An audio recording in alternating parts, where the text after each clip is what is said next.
है और मोटू सो रहा है और बहुत जोर से खर्राटे भर रहा है। मोटू के खर्राटे की वजह से पतलू को नींद नहीं आ रही, लेकिन कुछ समय बीतने के बाद पतलू की सो जाता है। लेकिन जब रात को 12 बजते हैं तो अचानक पतलू की नींद खुल जाती है। पतलू को कुछ सुनाई देता है। जब है गौर से सुनता है तो उसे गेट बजाने की आवाज आती है। फिर पतलू दरवाजा खोलकर बाहर जाता है तो देखता है बाहर एक आदमी खड़ा है और उसके ऊपर सोने का प्रकाश आ रहा है। उस आदमी को देखकर पतलू डर जाता है। फिर वह आदमी पतलू से कहता है, तुम्हारा नाम पतलू है, मैं जानता हूँ।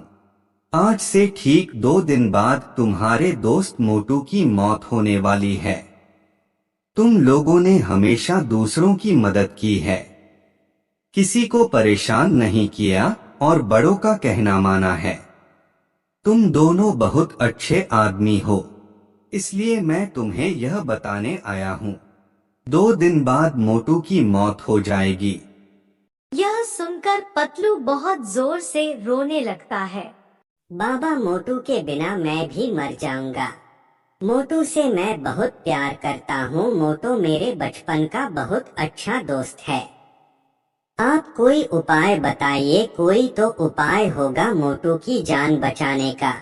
फिर वह आदमी बोलता है, उपाय है, लेकिन वह उपाय बहुत कठिन है। क्या तुम उस उपाय को कर पाओगे क्या? बाबा, आप मुझे उपाय बताइए, मैं सब कुछ करने के लिए तैयार हूँ मेरे मोटू के लिए। तो वह बाबा बोलता है, काली पहाड़ी के उस पार एक जंगल है। उस जंगल में तुम्हें एक घर मिलेगा और उस घर में एक तांत्रिक बाबा रहता है। वह तुम्हारी कुछ मदद कर सकता है। उसके पास एक जादुई पत्थर है। अगर वह पत्थर मोटू के ऊपर लाकर रख दो तो मोटू मरने से बच जाएगा। और मैं तुम्हारी दोस्ती देखकर बहुत खुश हुआ, तो मैं तुम्हें मेरी शक्ति से सीधा उस जंगल में पहुंचा देता हूँ, जहाँ तुम्हें वह तांत्रिक मिलेगा। फिर वो बाबा पतलू को अपने जादू से उस जंगल में पहुंचा देता है। पतलू जंगल में तांत्रिक को ढूंढता है और उसे तांत्रिक का घर मिल जाता है। फिर पतलू तांत्रिक से मिलकर तांत्रिक को सारी बात बता देता है। फिर तांत्रिक बोलता है, लेकिन तुम्हें मेरे एक सवाल का जवाब देना पड़ेगा। अगर तुम्हारा जवाब सही निकला तो मैं तुम्हें वह पत्थर दे दूंगा।